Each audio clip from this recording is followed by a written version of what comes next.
Life insurance को हम सिर्फ एक टैक्स सेविंग ऑप्शन या फिर इन्वेस्टमेंट मान के चलते हैं और इसी कारण हम लाइफ इंश्योरेंस को अपनी फाइनेंशियल लाइफ में ज़्यादा इंपॉर्टेंस नहीं देते हैं। दोस्तों, आज की वीडियो में मैं आपको बताऊंगा कि क्यों लाइफ इंश्योरेंस हर एक व्यक्ति के लिए बहुत ज़रूरी है और क्यों लाइफ इंश्योरेंस में इन्वेस्टमेंट हमारा वन ऑफ बेस्ट डिसीजन हो सकता है। सबसे पहले समझते हैं कि आखिर लाइफ इंश्योरेंस होता क्या है। लाइफ इंश्योरेंस हमारे और इंश्योरेंस कंपनी के बीच में एक कॉन्ट्रैक्ट होता है जिसमें इंश्योरेंस कंपनी हमें एश्योर करती है कि इन केस किसी पॉलिसी होल्डर की अनटाइमली डेथ हो जाती है तो वह उसकी फैमिली को फाइनेंशियल प्रोटेक्शन प्रोवाइड करेगी। इस फाइनेंशियल प्रोटेक्शन के बदले इंश्योरेंस कंपनी हमसे कुछ अमाउंट चार्ज करती है। इस अमाउंट को हम प्रीमियम कहते हैं। इंश्योरेंस कंपनी हमसे प्रीमियम चार्ज करती है और इन केस पॉलिसी होल्डर की डेथ हो जाती है तो उसकी फैमिली को एक लमसम पे आउट पे करती है। इसी पे आउट को डेथ बेनिफिट कहते हैं। आखिर लाइफ इंश्योरेंस क्यों ज़रूरी है? लाइफ इंश्योरेंस हमारी फैमिली को फाइनेंशियल प्रोटेक्शन प्रोवाइड करता है in case of untimely death. यदि हमारे ऊपर डिपेंडेंट हैं और यदि कल को हम नहीं रहते हैं तो ऐसे में हमारी फैमिली के ऊपर एक फाइनेंशियल क्राइसिस आ जाता है। हमारे ऊपर यदि डिपेंडेंट हैं तो हमारे ऊपर बहुत सारी लाइबिलिटीज़ होती हैं। हमारे ऊपर लोन हो सकते हैं, ईएमआईज़ चल रही हो सकती हैं, बच्चों की पढ़ाई, शादी, वाइफ का रिटायरमेंट, ऐसे बहुत सारे फाइनेंशियल गोल्स होते हैं जो कि यदि हम रहेंगे तो उन्हें डेफिनेटली फुलफ़िल करेंगे ही। बट यदि कल को हम नहीं रहे, अनटाइमली किसी अनफॉर्चुनेट डेथ के कारण हमारी फैमिली के ऊपर कोई फाइनेंशियल क्राइसिस आ सकता है तो हमें रहते हुए भी सारे फाइनेंशियल गोल्स को कंप्लीट करना है और यदि कल को नहीं है तो भी उन फाइनेंशियल गोल्स को कंप्लीट करना है। इसीलिए लाइफ इंश्योरेंस बहुत ही इंपॉर्टेंट हो जाता है। लाइफ इंश्योरेंस के थ्रू हम हमारी फाइनेंशियल प्लानिंग भी कर सकते हैं। ऐसे बहुत सारे इंश्योरेंस ऑप्शन होते हैं जो कि हमें इंश्योरेंस के साथ साथ इन्वेस्टमेंट का भी ऑप्शन देते हैं। बहुत सारी पॉलिसीज होती हैं जो कि हमें गारंटीड रिटर्न्स देती हैं।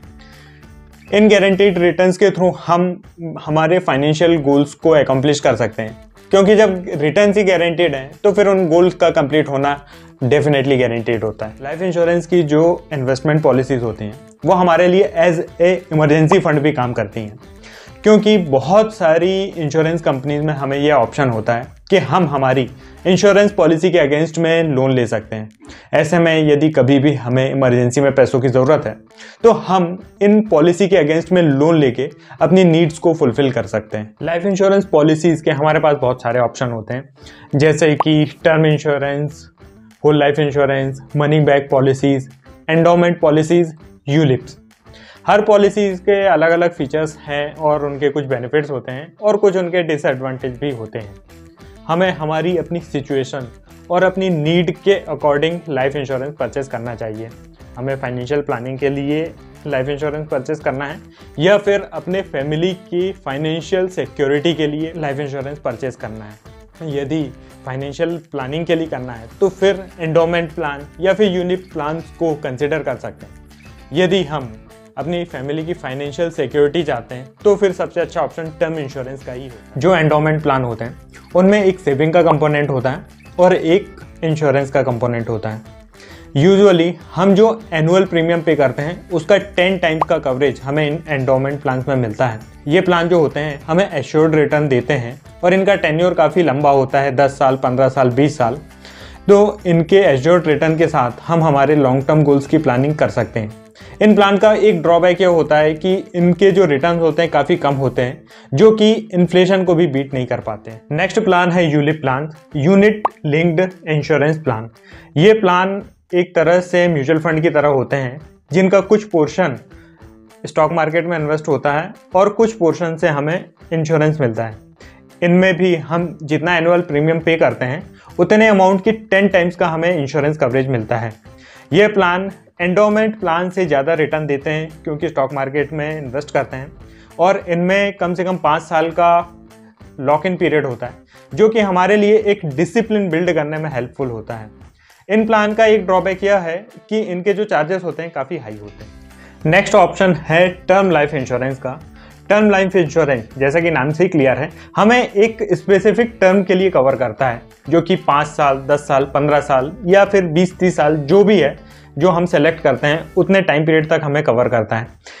टर्म लाइफ इंश्योरेंस में कोई भी इन्वेस्टमेंट का कंपोनेंट नहीं होता है, वो सिर्फ एक स्पेसिफिक पीरियड तक हमें कवर करता है और उसके बाद जो हमारा कवर है वो ख़त्म हो जाता है और उसमें हमें कोई भी मैच्योरिटी वैल्यू नहीं मिलती है।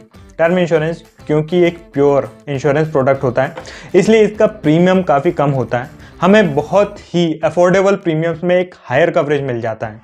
हमें हमारी फैमिली की सारी फाइनेंशियल लाइबिलिटीज़ को कवर करने के लिए एक हायर कवरेज की ज़रूरत होती है।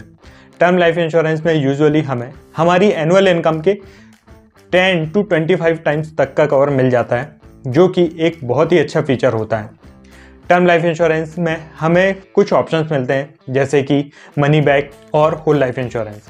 टर्म इंश्योरेंस हमें 2-3 टाइप के मिलते हैं, जैसे कि कुछ टर्म इंश्योरेंस हमें हमारा पेड प्रीमियम रिटर्न कर देते हैं पॉलिसी के एंड होने में, जिन्हें हम मनी बैक ऑप्शन कहते हैं।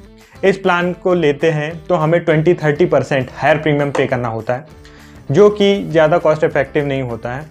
एक ऑप्शन हमें मिलता है होल लाइफ कवर, जिसमें हमें 99 ईयर्स तक के लिए कवरेज मिलता है। यदि हम इस ऑप्शन को सेलेक्ट करते हैं तो फिर यह एक इंश्योरेंस प्लान ना होके एक इन्वेस्टमेंट प्लान हो जाता है, क्योंकि फिर उसमें जो हमें रिटर्न मिलना है वो गारंटीड होता है।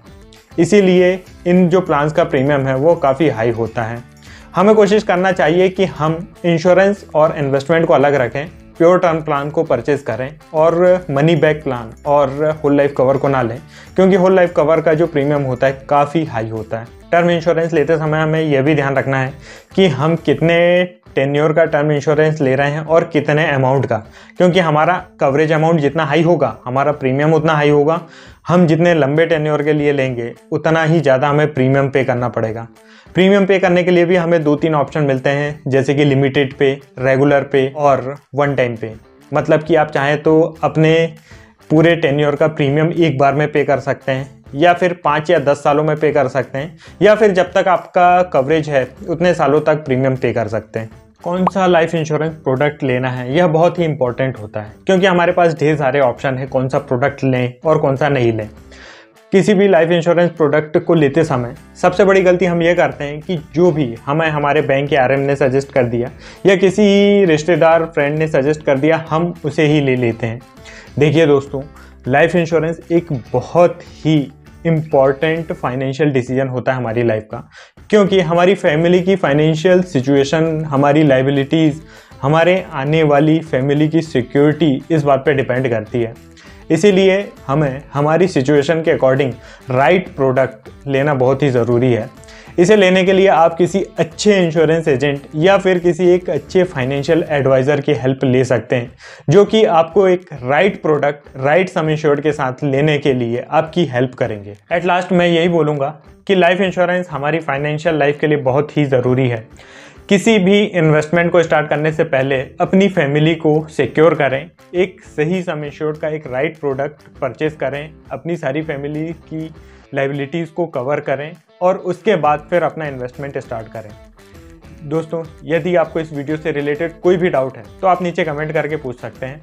यदि आप अपने लिए एक प्रॉपर फाइनेंशियल प्लान चाहते हैं या फिर मेरी हेल्प लेना चाहते हैं एक राइट टर्म इंश्योरेंस परचेज करने के लिए, तो आप नीचे कमेंट करके या फिर नीचे दिए नंबर में व्हाट्सअप कर सकते हैं। दोस्तों, वीडियो अच्छा लगा तो इसे लाइक ज़रूर करें, चैनल को सब्सक्राइब करें। मिलते हैं नेक्स्ट वीडियो में। धन्यवाद।